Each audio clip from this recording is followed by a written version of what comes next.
Bismillahirrahmanirrahim. Alhamdulillahi rabbil alamin. Wabihi nasta'inu ala umurid dunya waddin. Assalatu wassalamu ala nabiyyina Muhammadin sallallahu alaihi wasallam wa ala alihi wa ashabihi wa man tabi'ahum bi ihsanin ila yaumiddin. Qala Allah ta'ala fil Qur'anil azim. A'udzu billahi minasyaitonir rajim. Bismillahirrahmanirrahim. Qul a'udzu birabbil falaq min syarri ma khalaq wa min syarri ghasiqin idza waqab wa min syarri naffatsati fil uqad wa min syarri hasidin idza hasad. Shadaqallahul azim. Assalamualaikum rekan-rekan sekalian yang berbahagia. Alhamdulillah kita terus bersyukur kepada Allah di kesempatan yang segar ini. Kita masih diberi kesempatan dan kesehatan sehingga kita bisa meneruskan cerita tafsir tematik kita. Kita membahas tentang sihir milenial, tema besar itu, dan topik kali ini yang terkait dengan itu tentang kabar Nabi disihir. Ya. Jadi rekan-rekan sekalian begini, suatu hari ya ada teman itu berusaha untuk mengkanter ya atau meruntuhkan semua argumentasi yang sudah saya bangun terkait dengan sihir atau santet itu ya. Kalau teman-teman melihat video sebelumnya ya tentang tidak ada santet misalkan ya, di situ saya menjelaskan bagaimana secara dalil Qur'ani maupun secara ilmiah bagaimana memang santet itu dalam realitas ini memang tidak ada dan tidak bisa terjadi.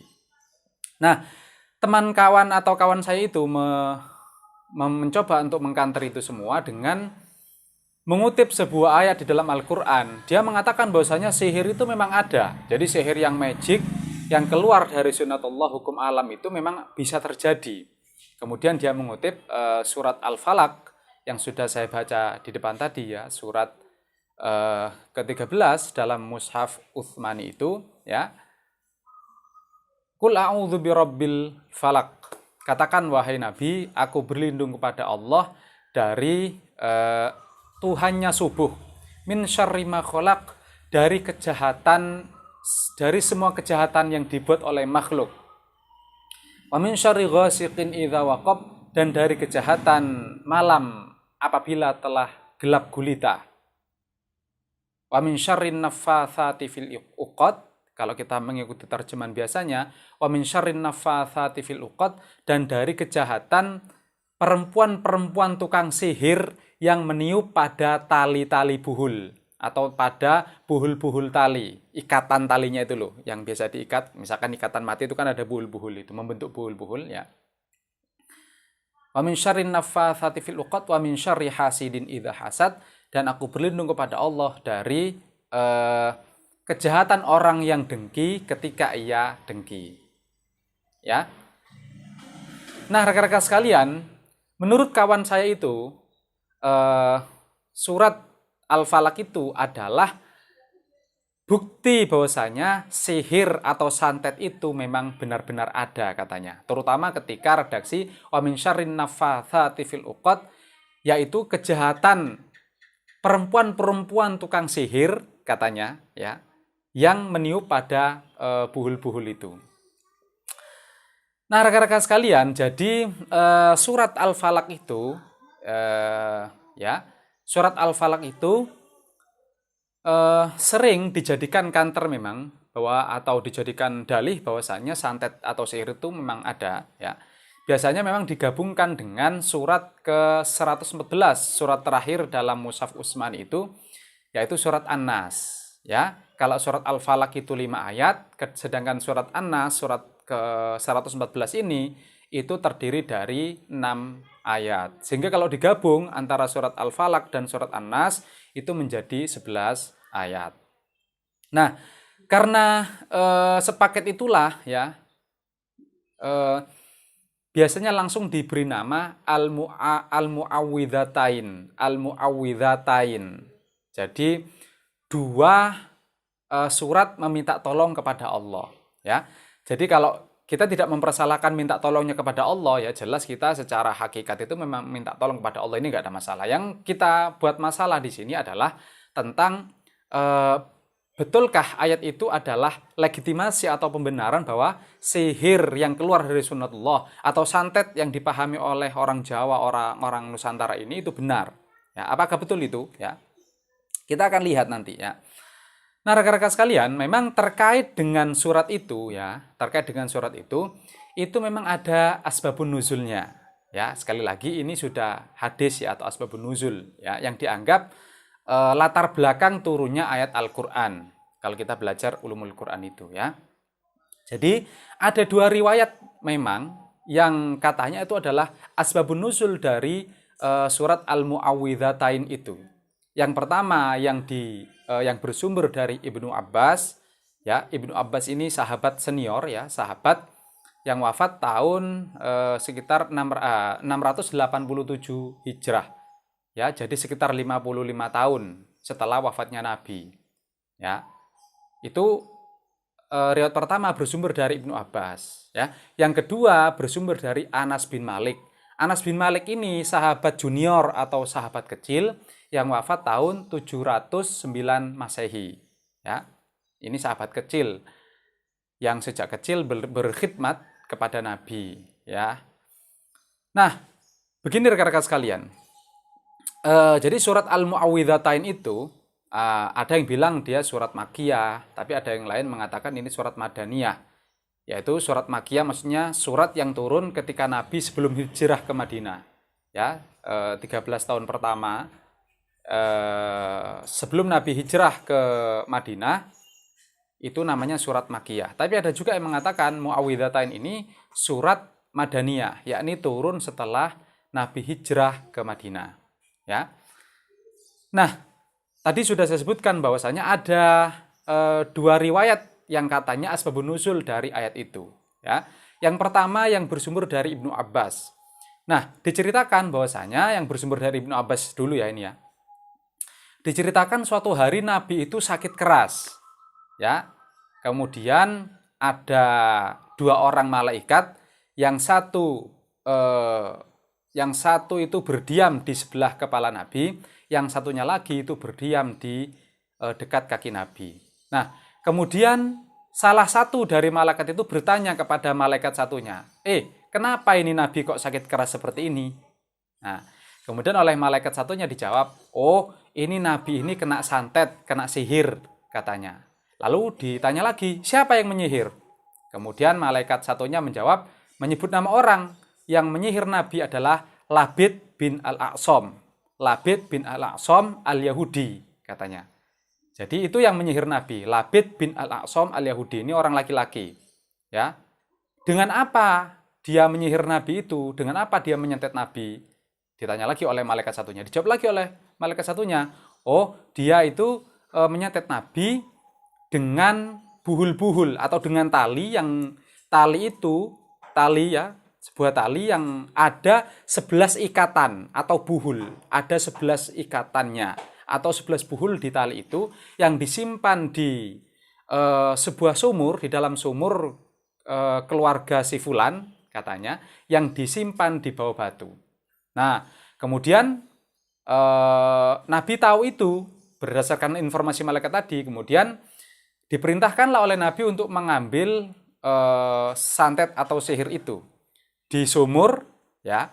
Nah, kemudian sahabat-sahabat Nabi pergi ke situ, ya. Kemudian disuruh oleh Nabi mengangkat dari sumur itu batunya sekaligus santetnya atau tali yang sudah ada ikatan 11 ikatan itu, ya. Nah, kemudian Nabi membaca 11 ayat itu, 5 surat di surat Al-Falaq dan 6 surat di surat An-Nas. Lah, setiap satu ayat dibaca Nabi, lepaslah tali buhul itu. Ya, jadi lepaslah tali buhul itu. Kemudian oleh Nabi disuruh untuk membakarnya. Ya, setelah itulah Nabi itu menjadi sehat walafiat. Ya. Nah, seiring dengan cerita tadi, ya, diriwayatkan ini ada lagi ya riwayat di Sahih Bukhari. Ya, ini mirip tetapi agak berbeda. Ya, suatu hari Aisyah istri Nabi itu duduk-duduk di dekat Nabi, ya. Kemudian Nabi itu merasa sakit gitu, sakit keras gitu ya. Kemudian banyak berdoa. Nah, kemudian diturunlah dua malaikat, persis sama seperti tadi ya, dua malaikat ya berdialog gitu, sama yang menyihir adalah Labid bin Al-A'sam, Labid bin Al-A'sam Al-Yahudi itu. Ya. Kemudian sihir itu atau bedanya yang dibuat untuk menyihir Nabi itu bukan tali dengan 11 simpul, tetapi yaitu sisir ya, suri atau sisir itu ya, dan rontokan rambutnya Nabi yang ada di sumurnya Dzarwan ya, sumurnya Dzarwan. Nah, kemudian diperintahkan para sahabatnya itu dan Nabi juga ikut untuk melihat sumur itu sekaligus menyaksikan sihir itu. Nah, tetapi bedanya dengan riwayat yang pertama, ini langsung tidak diambil dan dibakar, tetapi langsung sumur itu langsung ditimbun dengan tanah, ya langsung diuruk seperti itu, ya ditimbun, jadi tidak diambil. Lah, baru setelah itu memang Nabi membaca dua al-mu'awwidhatain tadi, dua surat al-mu'awwidhatain tadi, ya, kemudian Nabi sehat walafiat, ya. Nah, itulah dua yang bersumber dari Ibnu Abbas, kemudian diperkuat oleh hadis di dalam Sahih Bukhari, yang katanya Nabi memang kena sihir atau kena santet oleh Labid bin Al-A'sam. Ya, Labid bin Al-A'sam ini jelas sekali, Labid itu orang laki-laki. Labid bin, ada kata-kata bin itu anak laki-lakinya. Jadi Labid bin Al-A'sam. Labid si anak laki-laki Al-A'sam. Ya. Nah, rekan-rekan sekalian, itu yang bersumber dari Ibnu Abbas, ya. Antara riwayat pertama dengan riwayat kedua ada perbedaan sedikit, ya. Perbedaannya yang pertama itu tentang disihir dengan apa? Yang pertama tali yang 11 buhul, yang kedua ini dengan sisir dan rambutnya Nabi rontokannya itu, ya. Lah, adapun yang bersumber dari Anas bin Malik, ya, yang wafat tahun 709 Masehi tadi, itu berbeda. Jadi seperti ini riwayatnya, ya. Ya Nabi memang sakit parah gitu. Lah, sakit parahnya Nabi ini itu bukan karena santet menurut asbabun nuzul yang diceritakan oleh bersumber dari Anas bin Malik, yaitu Nabi menghadiri perjamuan orang-orang Yahudi. Ya, makan-makan gitu, ramah tamah makan-makan bersama orang-orang Yahudi. Nah, setelah itu oleh orang Yahudi makanannya yang dikasihkan ke Nabi itu diberi racun, ya, diberi racun, dimakan oleh Nabi, kemudian ya efeknya akibatnya Nabi menjadi sakit parah, ya menjadi sakit parah, kemudian diperintahkan oleh Jibril itu turun kemudian dua surat al-mu'awwidhatain itu, jadi Nabi diperintah disuruh untuk membaca, jadi melafalkan, melantunkan dua surat itu, surat Al-Falaq dan surat An-Nas, Al-Mu'awwidhatain itu, ya. Baru kemudian Nabi itu menjadi sembuh. Ya. Jadi antara riwayat Ibnu Abbas dengan riwayat Anas bin Malik ini ada perbedaan rekan-rekan sekalian, ya. Insya Allah nanti lebih detailnya kita akan tanggapi itu, ya. Bagaimana menyikapi hadis ini atau riwayat ini yang baik yang disandarkan kepada Ibnu Abbas maupun yang disandarkan kepada Anas bin Malik. Ya, kita akan mencoba analisisnya itu. Ya, betulkah surat An-Nas dan juga riwayat itu mengkanter atau merobohkan atau meruntuhkan semua argumentasi yang sudah kita bangun atau saya bangun dalam tema sihir milenial ini? Betulkah itu bisa meruntuhkan itu? Ya, insya Allah akan kita lanjutkan atau kita akan kaji, ya. Kita analisis itu, ya. Ya tentu saja ilmiah, baik itu berdasarkan Al-Qur'annya dan juga kaidah-kaidah bahasa Arabnya, ya, dan juga Al-Qur'annya. Kita nanti akan tinjau lebih dalam, ya. Betulkah itu bisa meruntuhkan semua argumentasi yang sudah kita bangun terkait tema sihir milenial itu? Itu rekan-rekan sekalian yang bisa saya ceritakan pada kesempatan kali ini, ya. Mudah-mudahan ada manfaatnya. Wallahu a'lam bishawab. Akhiru da'wahum alhamdulillahirabbil alamin. Assalamualaikum warahmatullahi wabarakatuh.